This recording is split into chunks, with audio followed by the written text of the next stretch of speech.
Good morning, good day. Most welcome to 1699 of the Heidegger series. Yes, we are approaching 1700. It will be the very next. So in this penultimate lecture before the 17th century, we will look into once more where we left off in Wittgenstein, Mind Reading and Perception by Edmund Dain.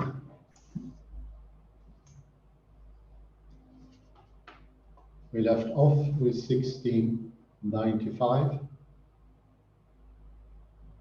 at page 681.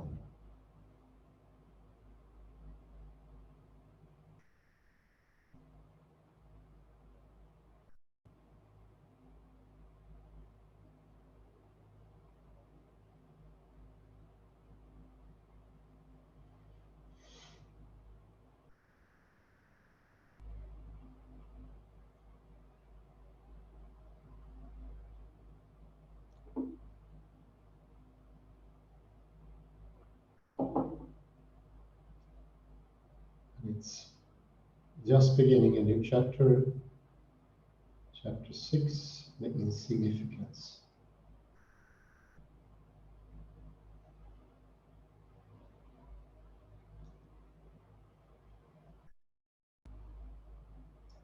The insignificance of ordinary language.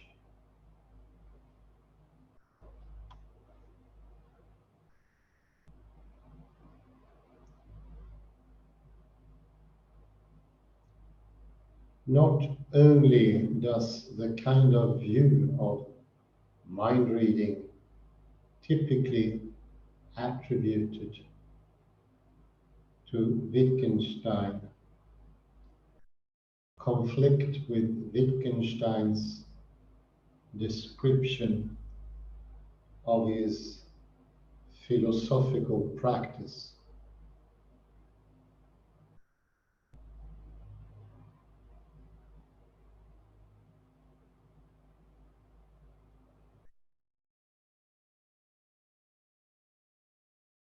It also conflicts with Wittgenstein's account of the significance of his remarks on mind reading.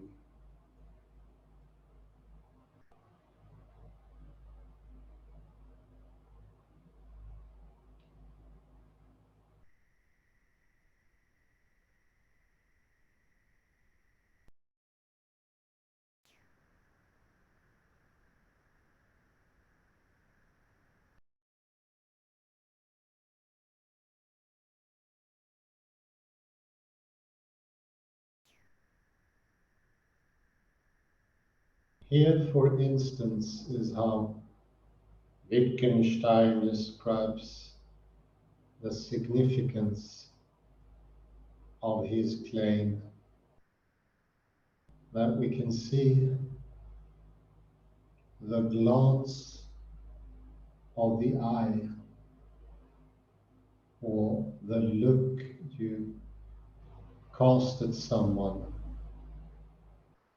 in a continuation of a remark from Zettel quoted above.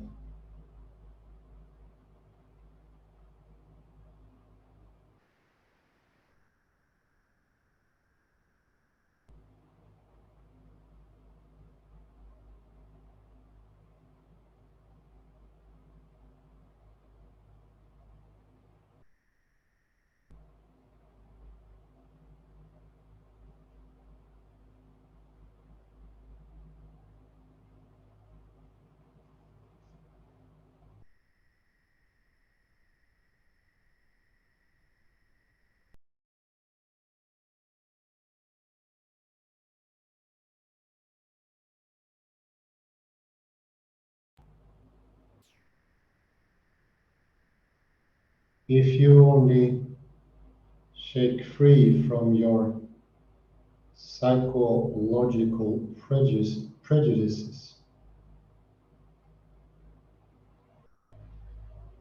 you will find nothing queer about the fact that the glance of the eye can be seen too.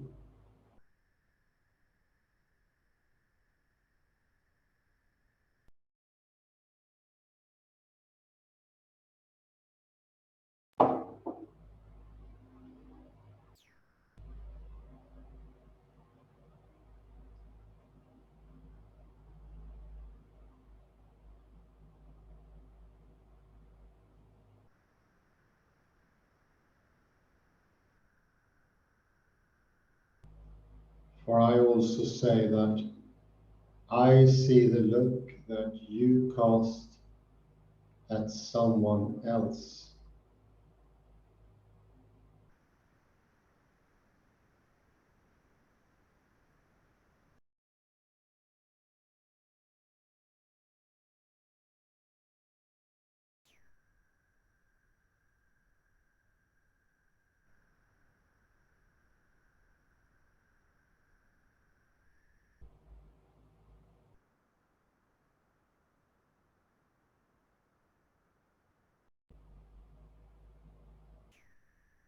And if someone wanted to correct me and say that I do not really see it, I should take that for pure stupidity.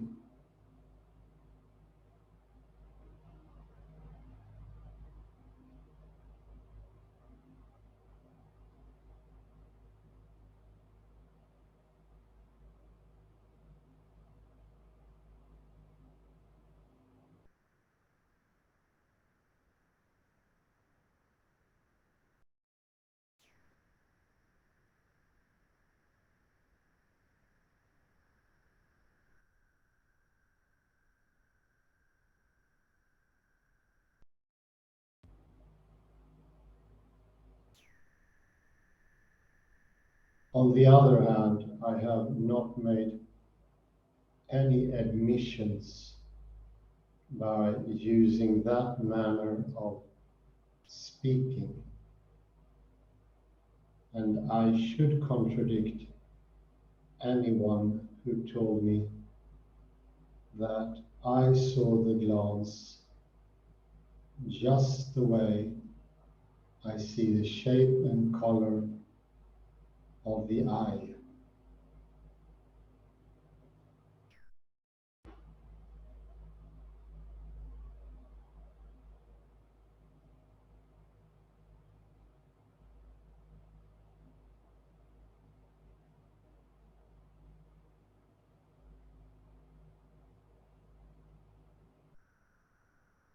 For naive language, that is to say, our naive normal way of expressing ourselves does not contain any theory of seeing, does not show you a theory, but only a concept of seeing.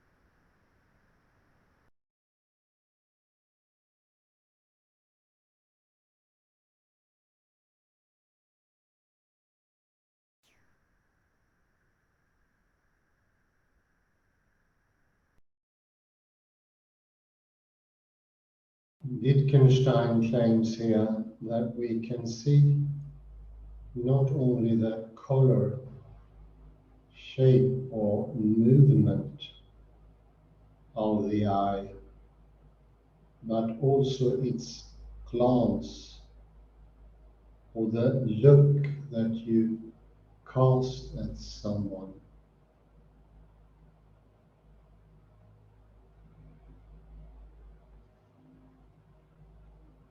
And that if someone were to deny this and claim that you cannot really see these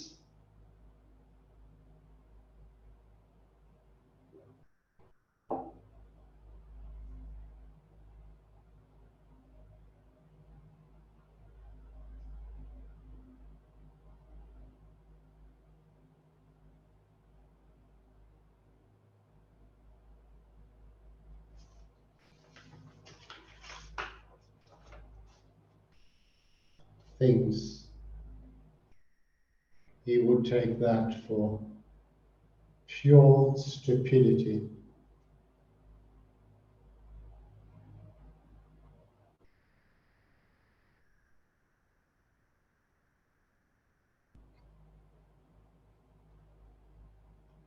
But Wittgenstein continues in saying this, in using this manner of speaking.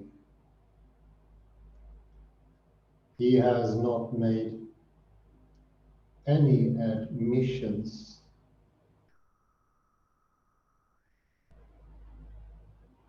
and he notes that he would contradict anyone who said that he saw the glance just in the same way as the color or shape of the eye.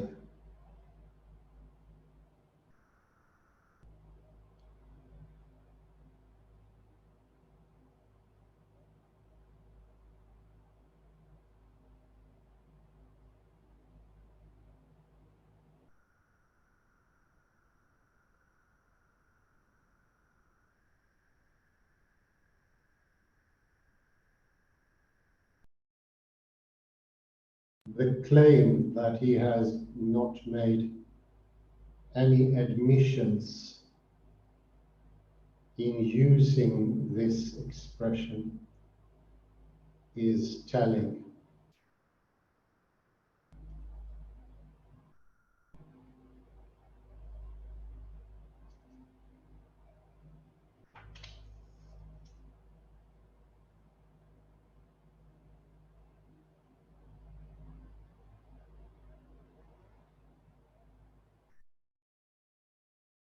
What it suggests is that the manner of speaking itself,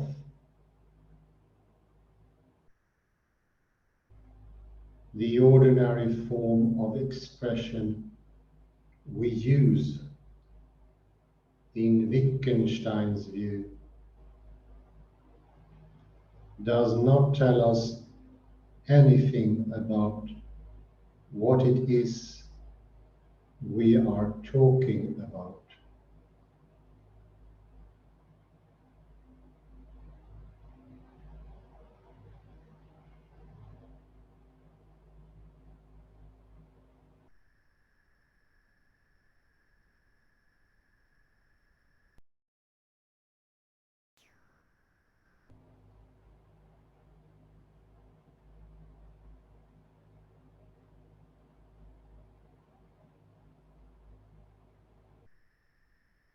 The mere fact that we use words like seeing in this context,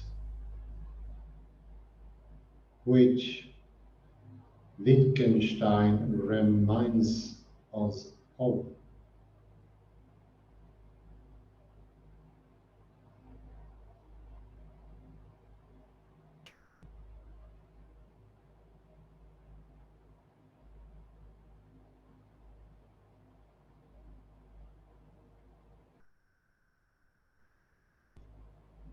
does not indicate anything about the kind of process such seeing involves.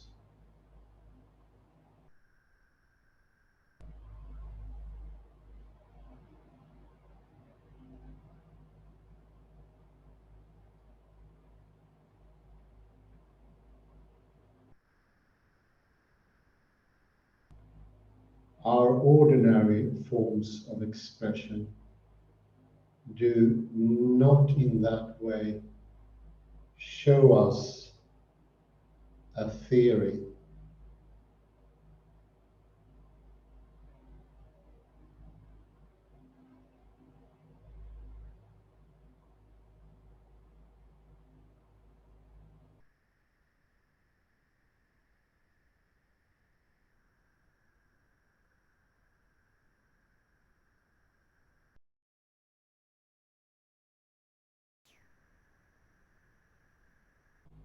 They do not constitute an explanation of the process involved,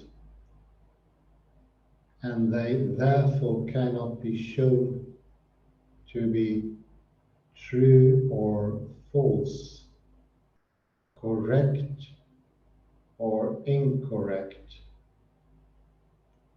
by an investigation of that process.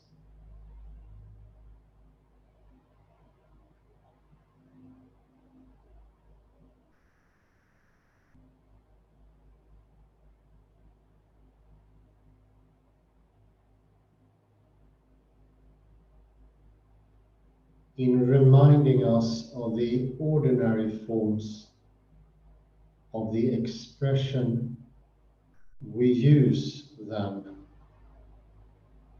Wittgenstein does not take himself to have taken a stand at all on any deeper question of the correctness of those forms of expression.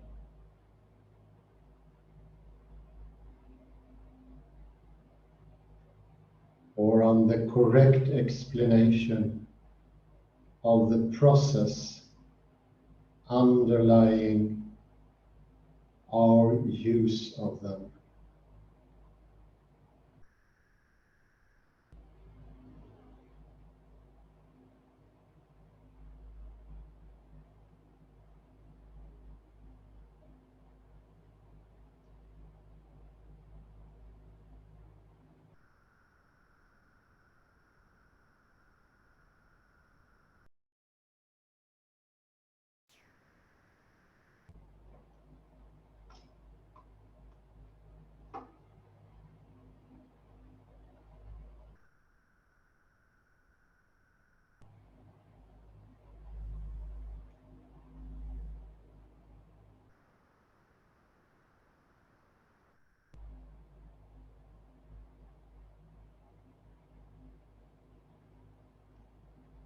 Those questions remain entirely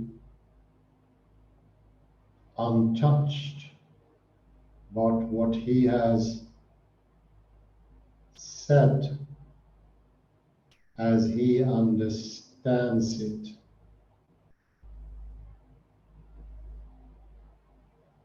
His question is not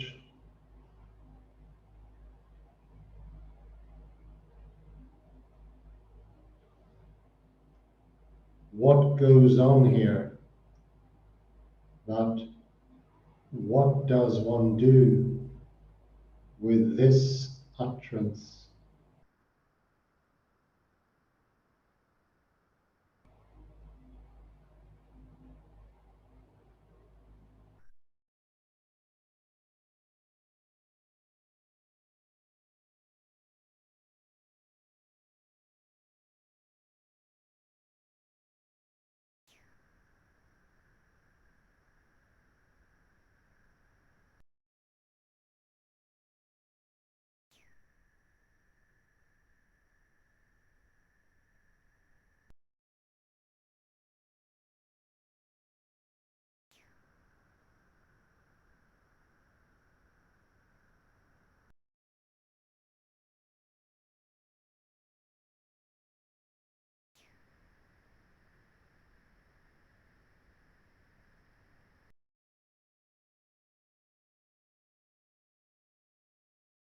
Wittgenstein then denies that his words here have the implications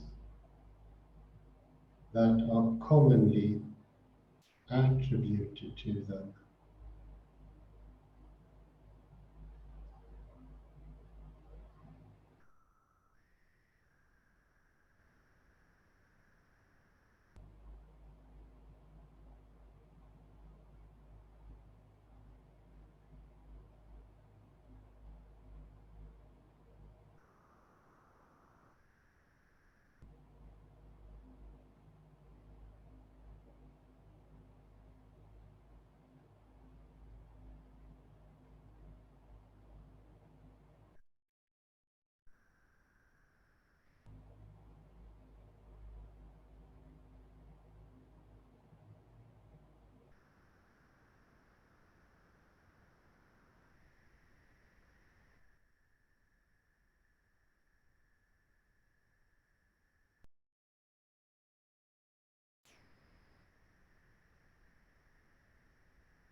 ¿Dónde?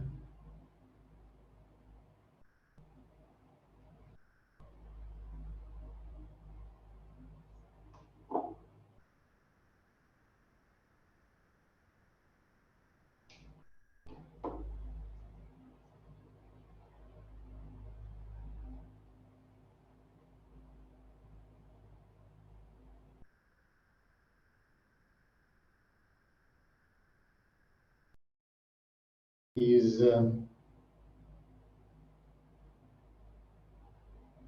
taken to be insisting in our, I need the text up.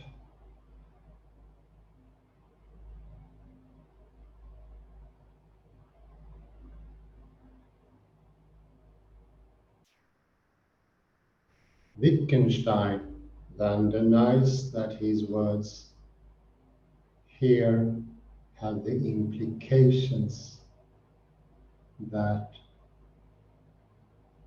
are commonly attributed to them. His claim is that our ordinary expressions do not give us a theory, but only a concept. And we discover what that concept is by investigating its grammar.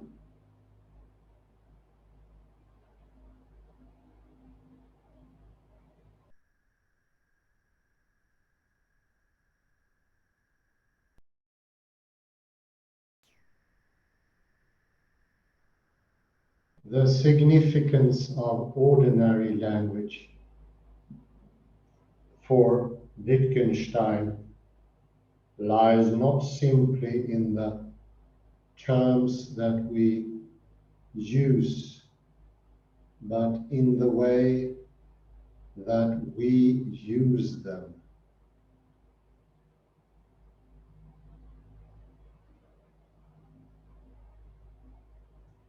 But the thought that our ordinary expressions do give us a theory and not simply a concept is precisely the thought that is typically attributed to Wittgenstein here.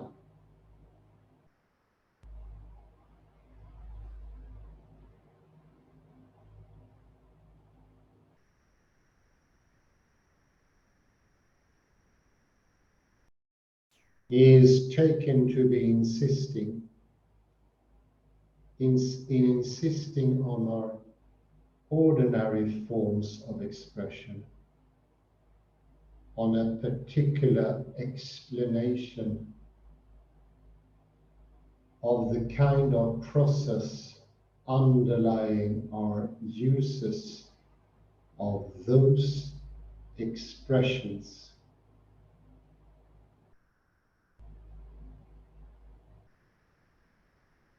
And so to be insisting that our ordinary expressions are, in some deeper non-linguistic sense, correct in this way.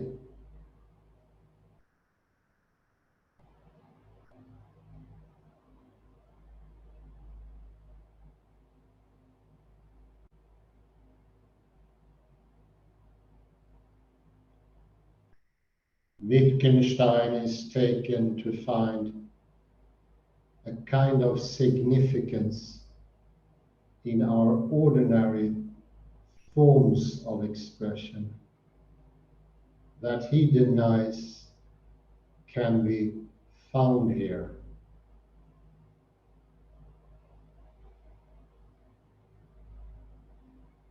He is taken to hold that the words that we use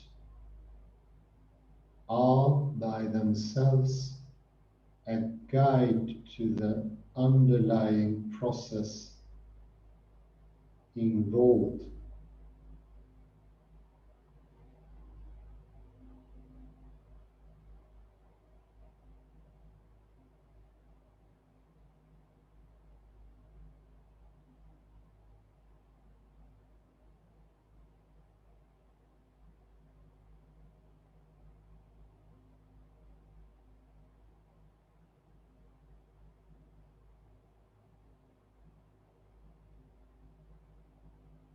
Whereas Wittgenstein aims to bring words back from the metaphysical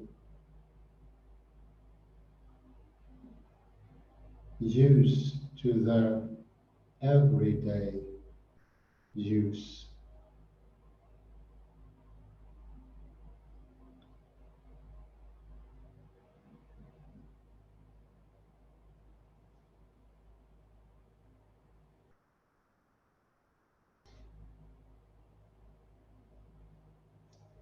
He is taken instead to aim to bring the light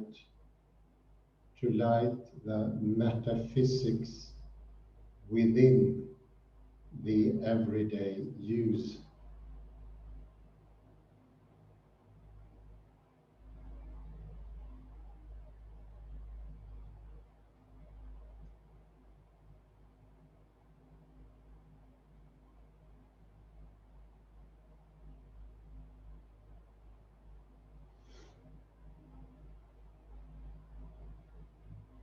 There is then a radical difference between Wittgenstein's views here and those attributed to him, between the significance of what he says as he understands it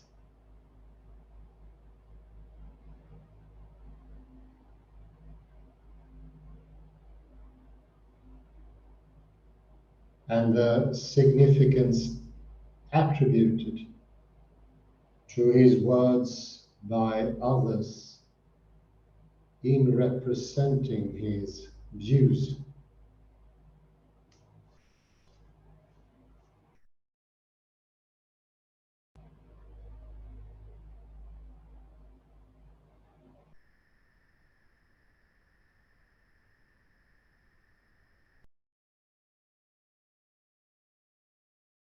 Wittgenstein is taken to hold a specific philosophical view about mind reading, that it can, in many cases, be explained in terms of perception.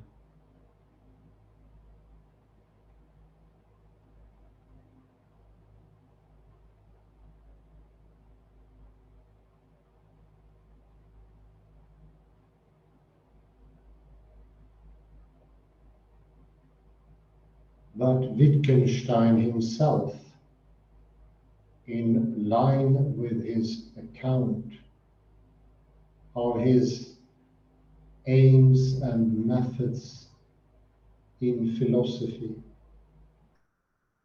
denies that he holds any such views.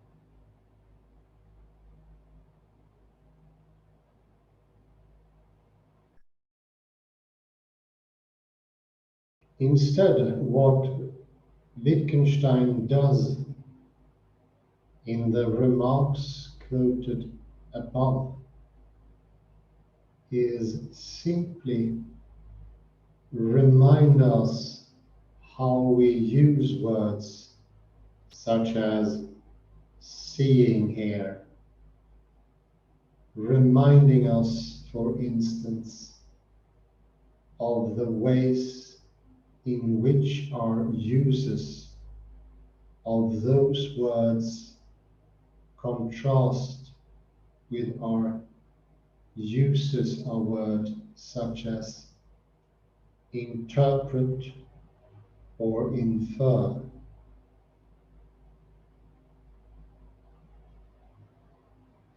Of the differing phenomenology that goes along with those contrasting uses.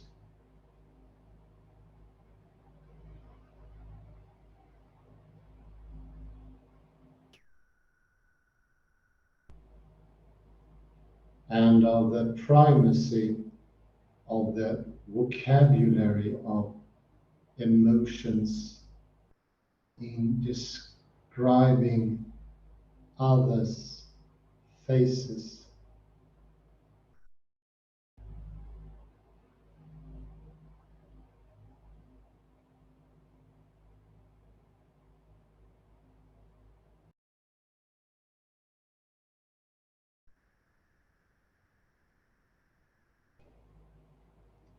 But none of that entails that he is involved in providing an explanation of the nature of what we call seeing, or even in rejecting other alternative explanations.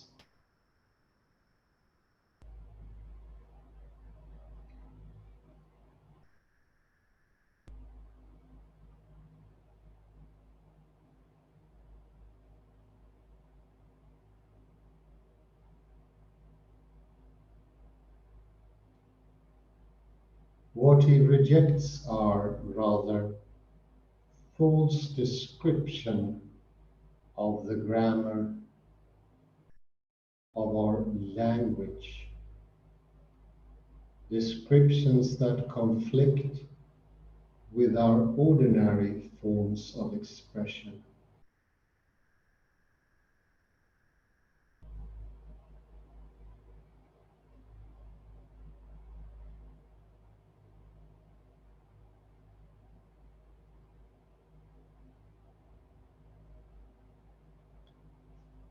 In doing so, he leaves untouched any deeper sense in which the underlying process may involve inference, say, not in the sense in which we ordinarily contrast perception and inference,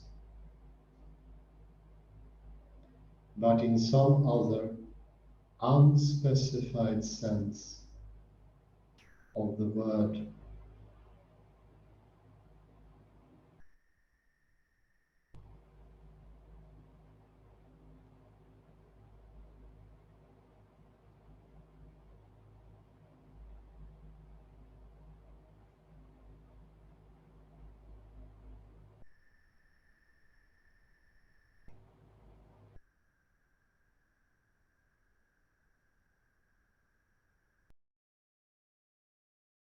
When Wittgenstein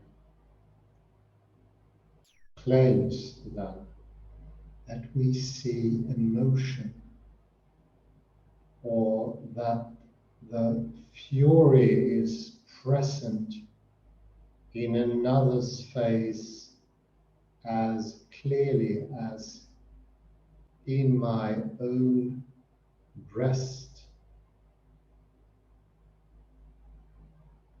or that in general I do not surmise fear in another, but see it. He is not making a claim of the kind that we might think.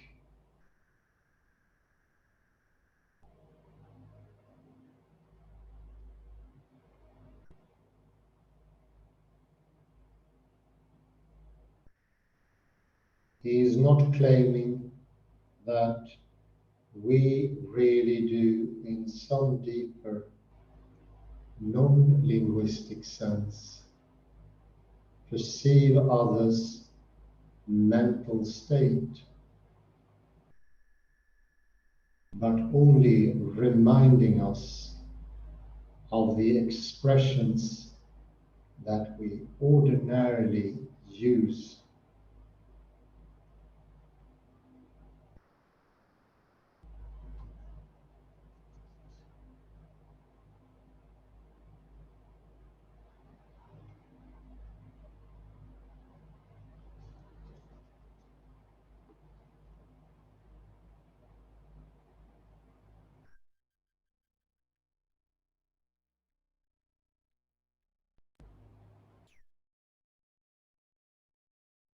As a result, we radically misconstrue the import of his remarks if we take him to be making a specific theoretical claim about the underlying nature of mind reading.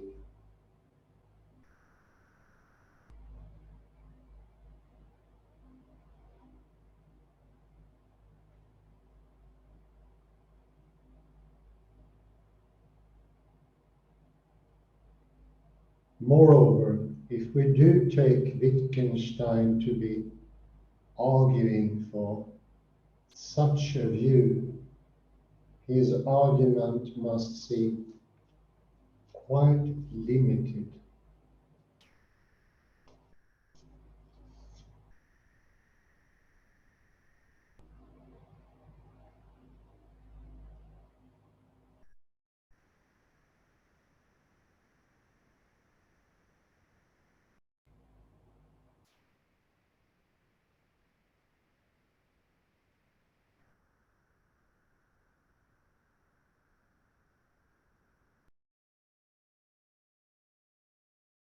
It would amount to little more than the insistence that what is involved is seeing.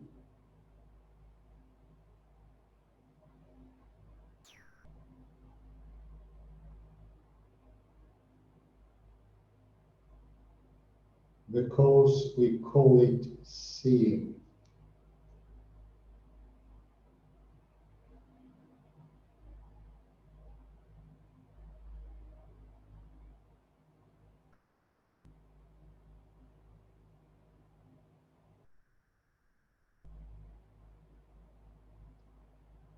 As a consequence, his view would be open to the kind of objection that might be leveled at a naive form of ordinary language philosophy.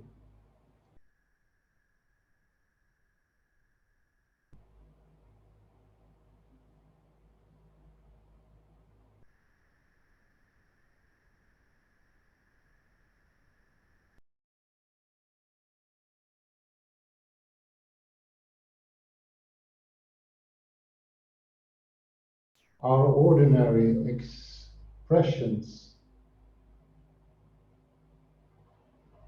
do not have that kind of significance.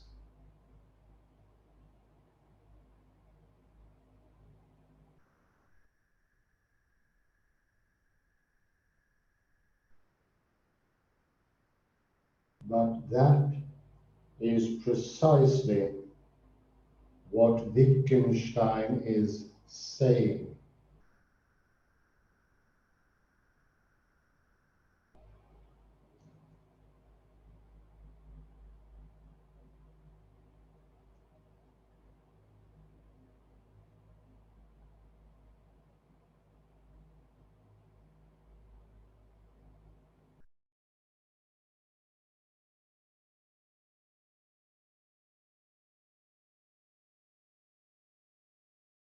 His claim is that ordinary language does not have that kind of significance.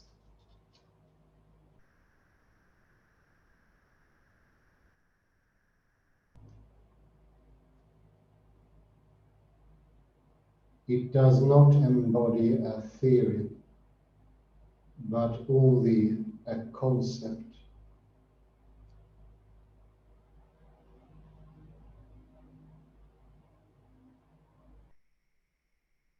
In order to discover what that concept is, therefore, we must investigate its grammar.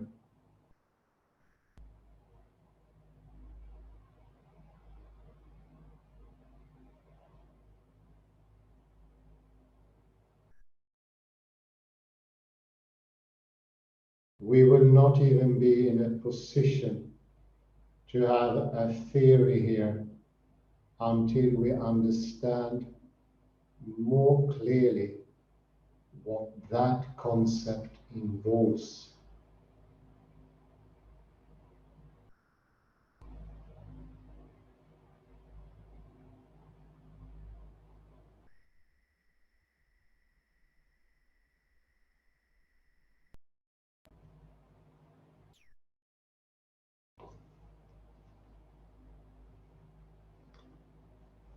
The insignificance of any underlying process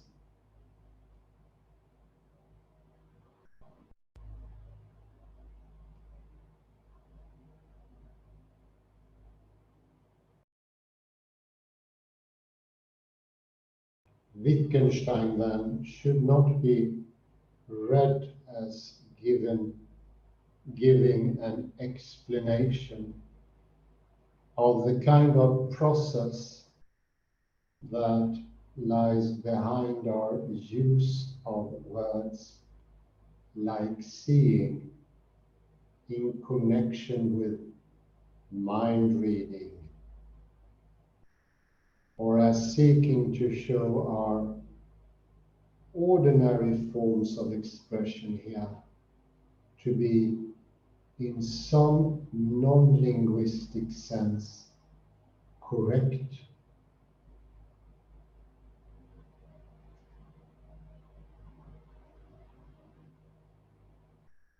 In fact, elsewhere Wittgenstein denies that there is a deeper question about the correctness of our ordinary forms of expression to be addressed at all.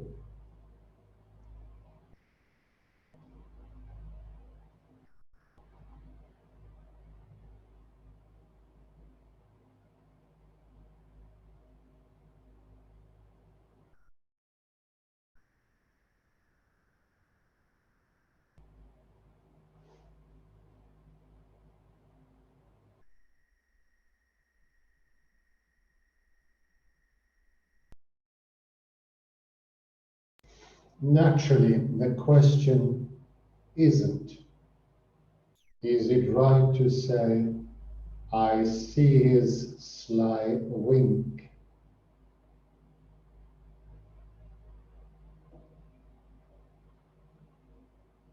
What should be right or wrong about that? Beyond the use of the English language,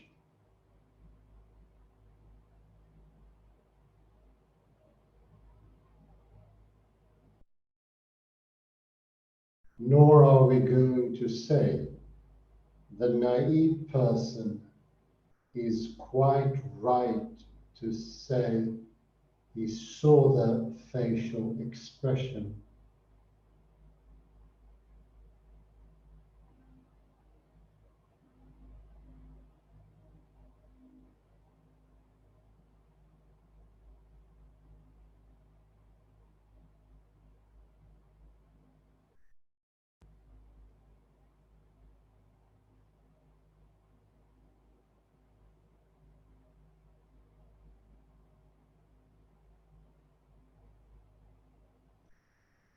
Wittgenstein again here rejects the claim that our ordinary forms of expression are quite right in some non-linguistic sense.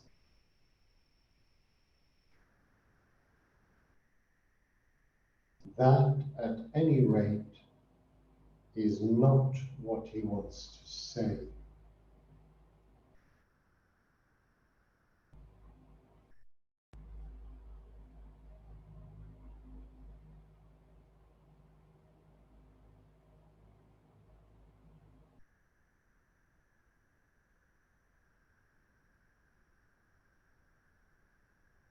But he also does not want to say that the naive person is wrong to say this either.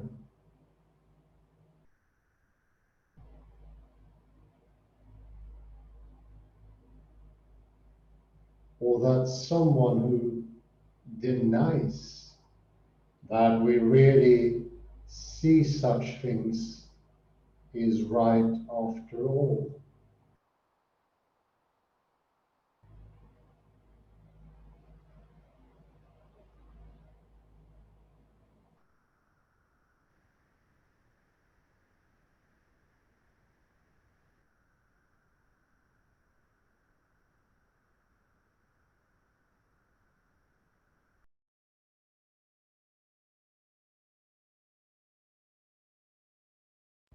Wittgenstein's claim is that there is nothing that could be right or wrong about these forms of expression in some sense that goes beyond whatever is involved in describing the correct use of the language.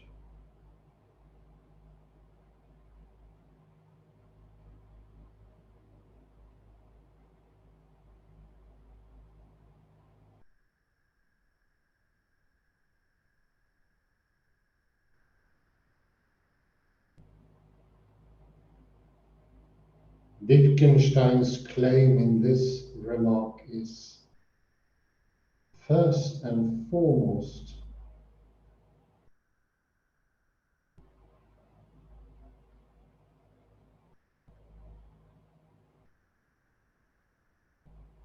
that new underlying process that we could discover here would be capable of showing our use of the term seeing to be correct or incorrect.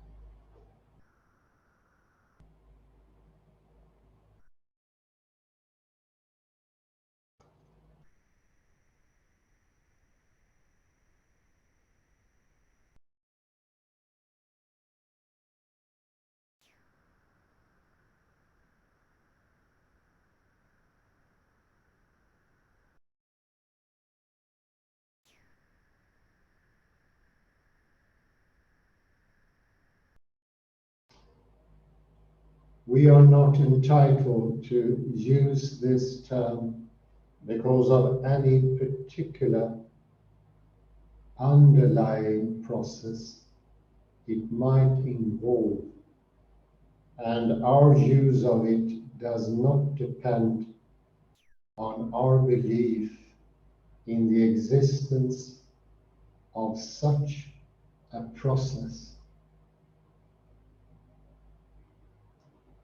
We know of none.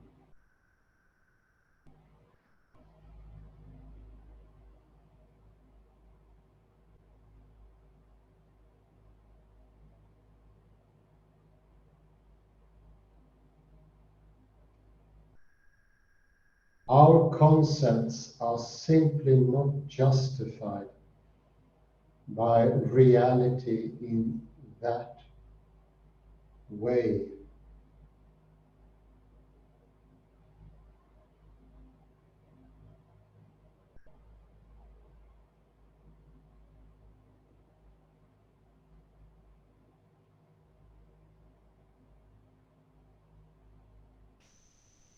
Hence, no empirical discovery could serve to legitimize or delegitimize our use of the word seeing in this context.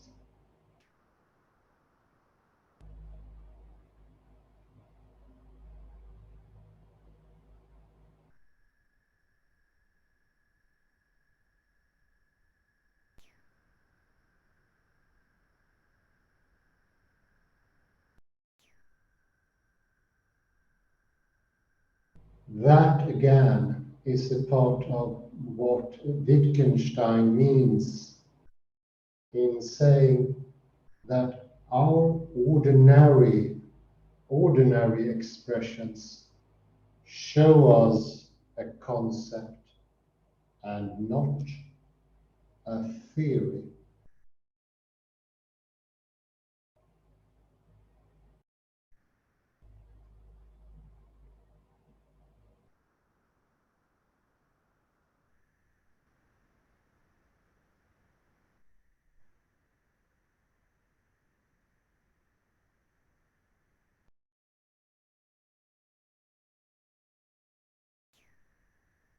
A theory or an explanation can be shown to be true or false, correct or incorrect, in the light of the facts that a concept does not stand in that kind of relation to reality.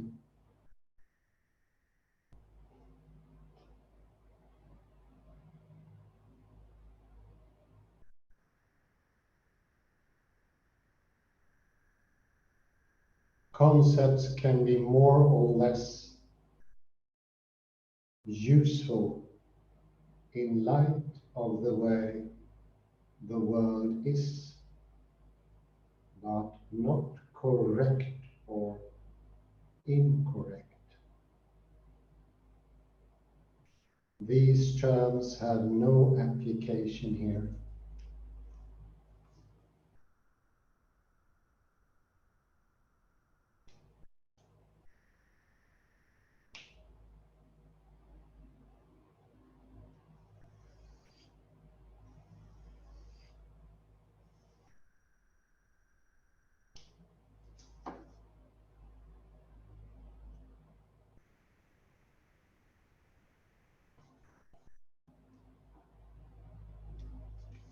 There is, moreover,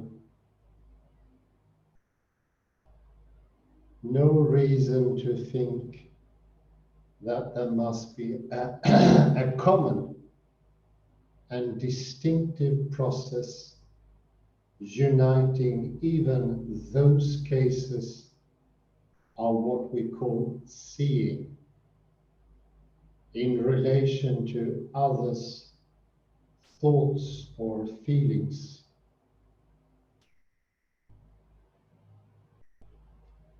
since it is again not in virtue of any underlying process that we use a single term here.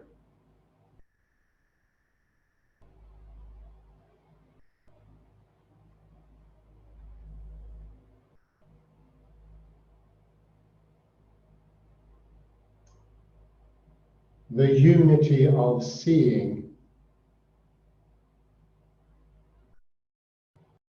and the unity of seeing others' thoughts and feelings may not be a matter of common essence at all. And any essence that there is need not be a matter of a physical or biological process.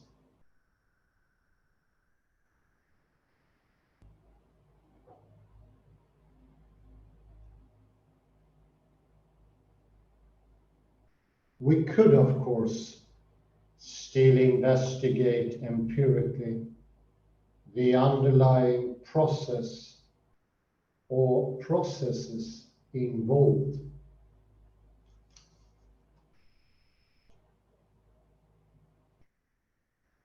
But part of Wittgenstein's point is that any discovery we might thereby make would not have the significance we might think.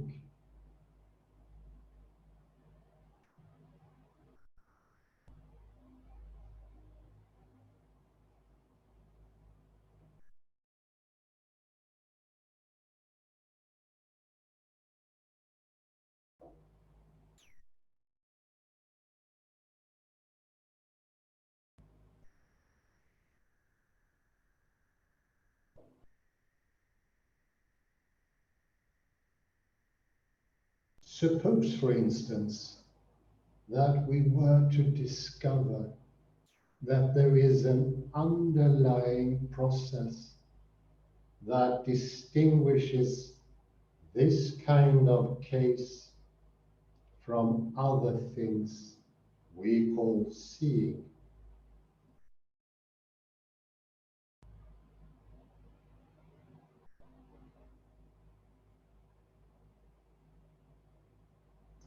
We might then revise our vocabulary to reflect this difference, no longer calling this seeing.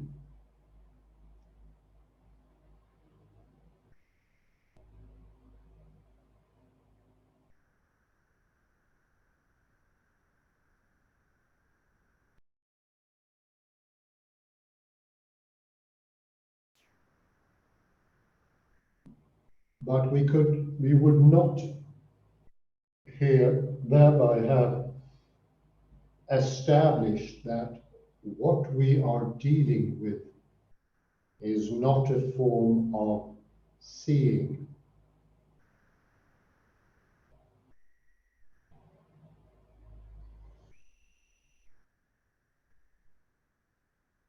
Rather, we would have imposed a new, narrower criterion of what seeing involves, and in that way imposed a new form of terminology.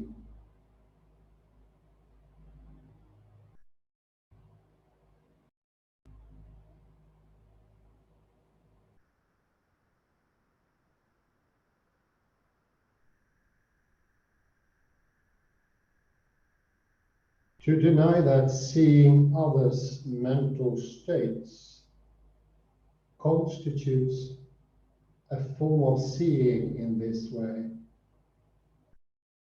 would be to insist upon a new way of expressing ourselves? Well, indeed, yes.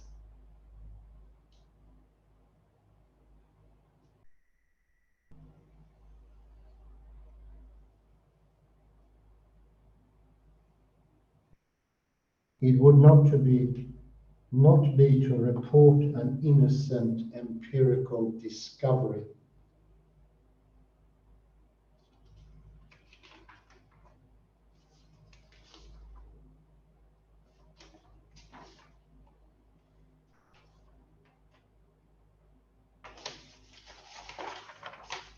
Itself, then whatever it might be, might tell us something about what we call seeing here. But it could not tell us whether or not this is in fact a form of seeing.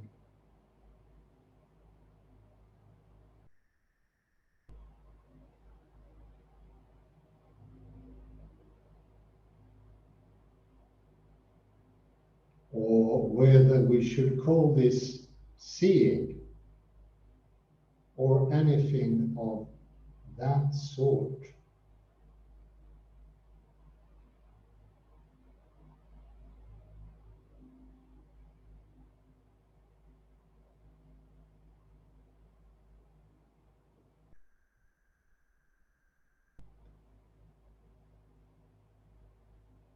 The meaning of the term seeing, as with any term, is given in the use we make of it and the underlying process involved. If there is a single distinctive process involved, is irrelevant to that.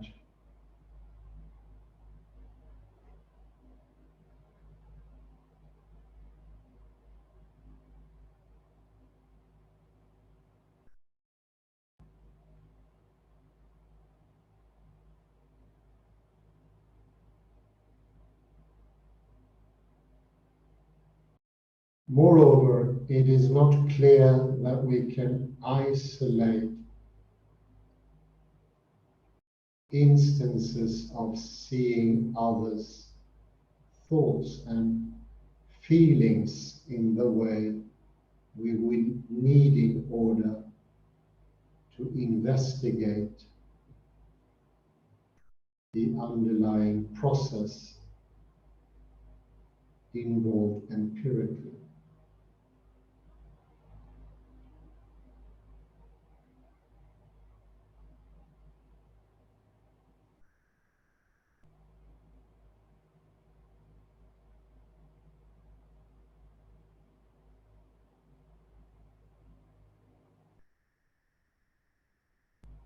Since the same circumstances that license us to talk of seeing others' mental states also in many cases license us to use a range of other ways of describing what we see and vice versa.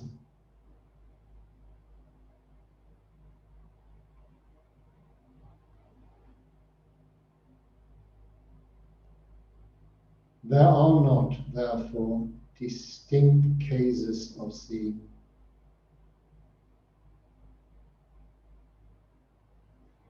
or distinct ways of looking, say.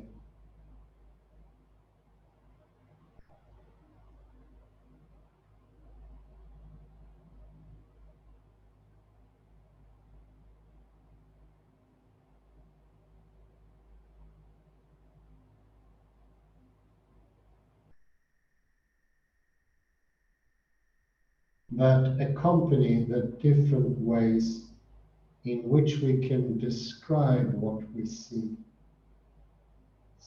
such as seeing the color of so and so's eyes, seeing the anger in them, and seeing that so and so's eyes are blue, and seeing that so and so is angry.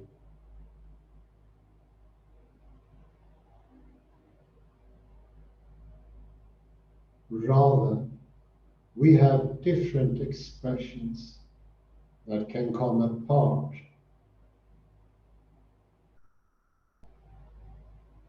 but also overlap one another considerably in the terms of the kinds of circumstances in which they can be used.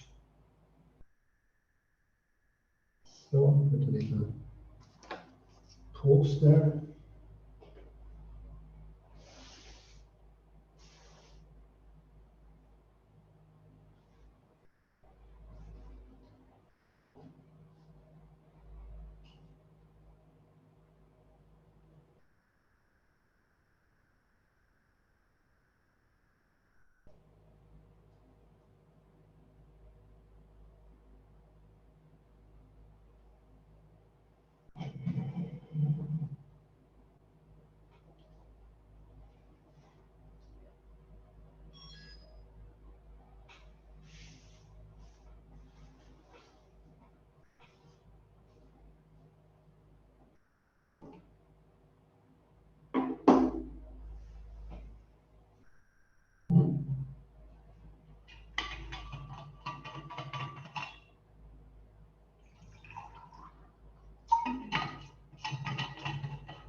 The text was full with details, and I will here try to focus on one, because it parallels something that's been going on in other lectures. Nicely as well.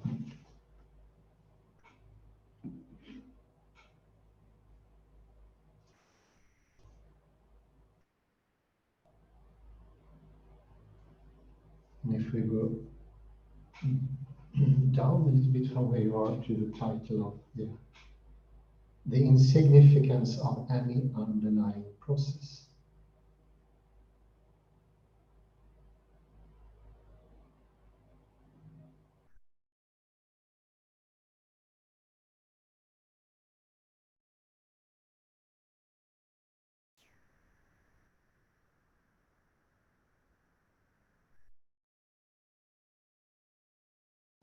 And it's indicated in this site. I will not quote it in its entirety. Naturally, the question isn't, is it right to say I see his lightning? That's a pointer. Can we look for some underlying process, thing?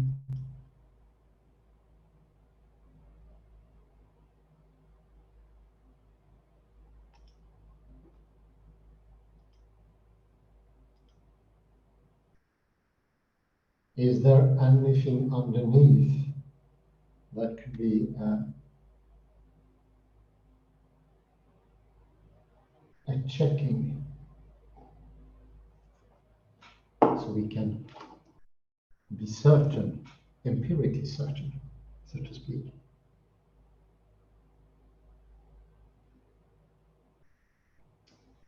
You have a hint a bit further down, go 2 paragraphs to the end of 2 paragraphs, beginning with a theory.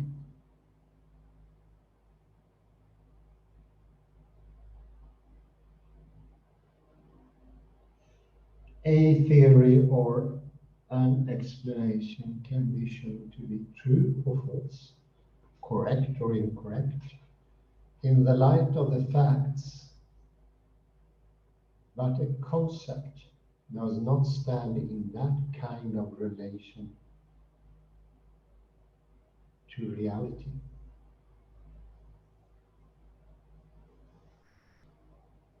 It's not correct to say doesn't he look sly? Or so to say, is it correct to say that he looks sly? Was it correct on me that I saw anger in her face?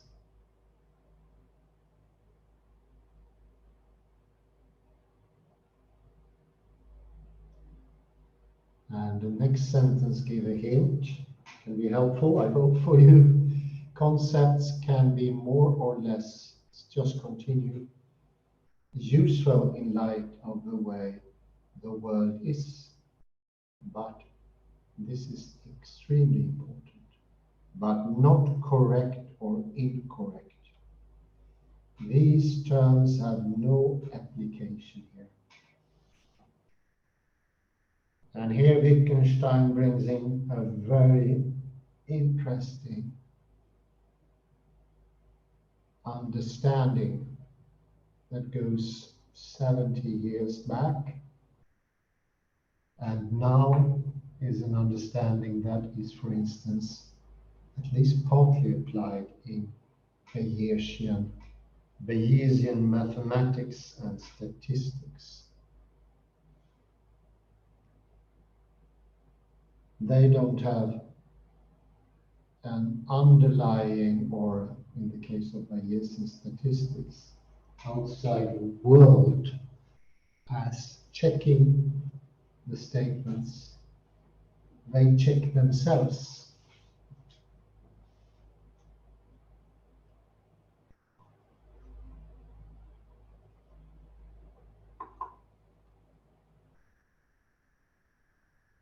Deeply, there is no need for some sort of outsideness when it comes to Bayesian. Not in the normal way.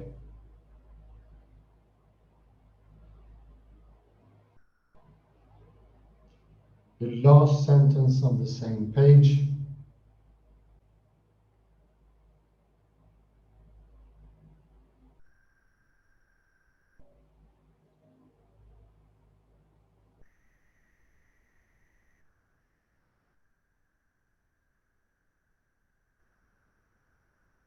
And now we are some other page. That's not that page. 683.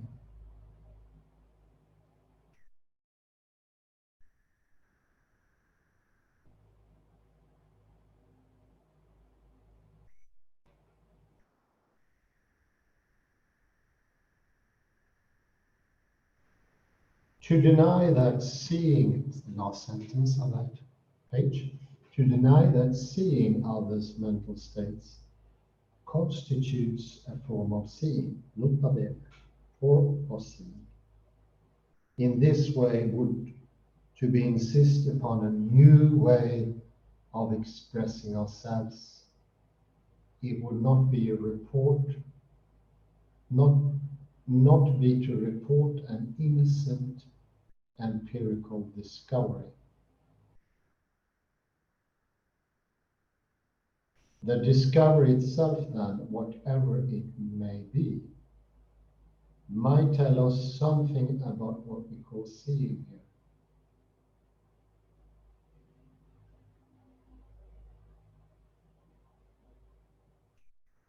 But it could not tell us whether or not this is in fact a form of seeing, or whether we should call this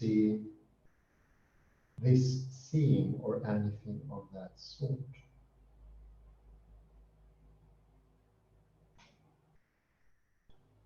The meaning of the term seeing, as with any term, is given in the use we make of it.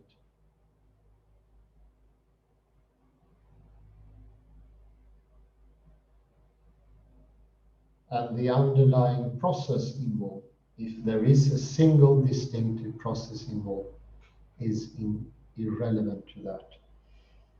So this equals both Bayesian statistics, quantum mechanics, And to give a sort of illustration to what this is, think of the mobiles. Yeah, they're called mobiles of the Swiss engineer Rudolf Pfeiffer. They learn without obstacles around them. They will change. This is also the working of a Bayesian prior. It doesn't take an empirical stance to see if it's correct, incorrect. It doesn't compute in that way at all. So when we mind read, maybe even the term mind read is not what's happening or the proper concept. So if I say I saw him angry, nobody should say, are you sure? Not in the empirical way, anyway. The quote I had by Wittgenstein is not if you're mistaken in that way. It's rather, is there an underlying process that can show that to be either incorrect or correct? And here Dain is bringing out a very important point. And I'll say Western thinking is chained if it goes into that mistake. We will perpetually look for proof for things where proof doesn't make any sense at all. Like proof of God, or proof of God's non-existence and so forth.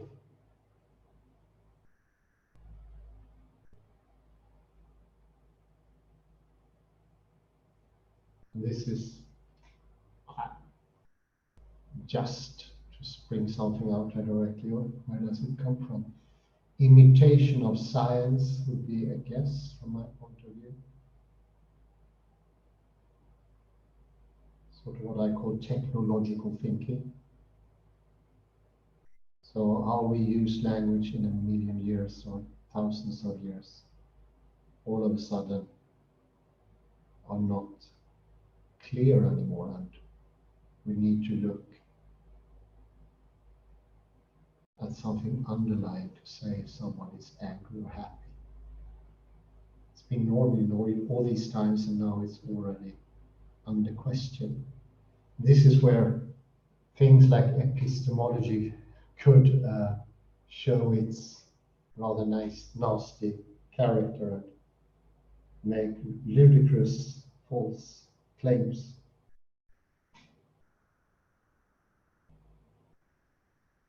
Looking elsewhere is not the way. Or looking as this is paralleling also looking too much into original. And it could be like, oh, we really need to know if the DCCT coin is true, correct. Where was it found, and so on. None of those are correct questions. The underlying process has a meaning in a very narrow field of mechanistic engineering. But only if you put in mechanical parameters, that is figures, weights, lengths, and so forth, will you go get a proper result. But you cannot bring it to this area at all. The second thing I should say, that I think this mistake is in some other ways older than this technological thinking. That already the people of antiquity doubted some things that wasn't or weren't really possible to doubt. Some comments maybe, Kalle? Yes. Let me compare with Wittgenstein's famous rabbit and hare image. No, excuse me, it's a rabbit and the duck image. Okay, yes. So we could say, so we have two animals there, and one viewer interprets it as a duck, and another perhaps as a rabbit. So, but it could also be one and the same person who sees them. So it's they're both animals are in a kind of superposition. So you have perhaps the superposition is the higher kind of thinking because it allows you more options. So if we compare it with the meaning of the term seeing is given to the use we make of it, and the underlying process is irrelevant to that. So underlying process in that sense would be how I arrive to that is a rabbit is irrelevant. Very good, yeah. And And I don't need to prove that it's a rabbit. no. And you wouldn't say that if I ask you, why do you see a rabbit? And I stress seeing too much, implying we need to go check your eyes that you really saw the rabbit. And then you're already way gone. Absolutely. So let me this is a long quotation, but I will not read everything. Perhaps let me see. There are not distinct cases of seeing or distinct ways of looking, say that accompany the different ways in which we can describe what we see, such as seeing the color of so and so's eyes, seeing the anger in them, or seeing that so blah blah blah blah. Rather, we have different expressions that can come apart that also overlap one another considerably in terms of the kinds of circumstances in which they can be used. So in kind of with the rabbit and the duck, they overlap, we could say, these two animals. Yeah. Yeah, definitely.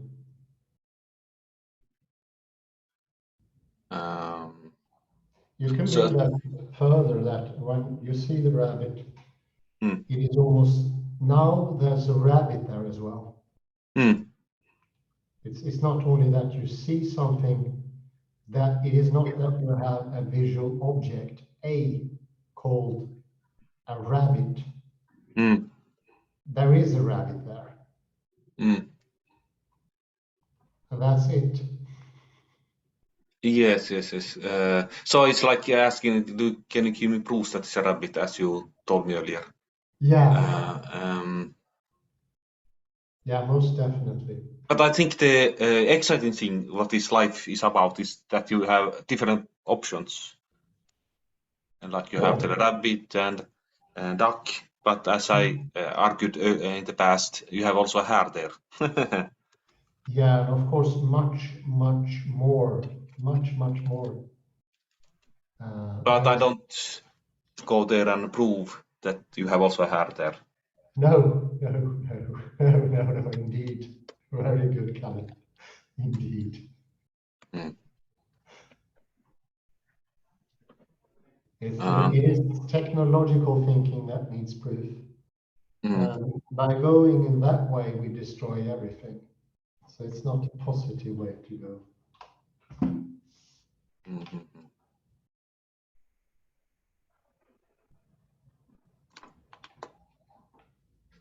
Perhaps we should end there, or Yeah, we end there. I say thank you very much for participating. Thank you, Kalle, for your participating as well.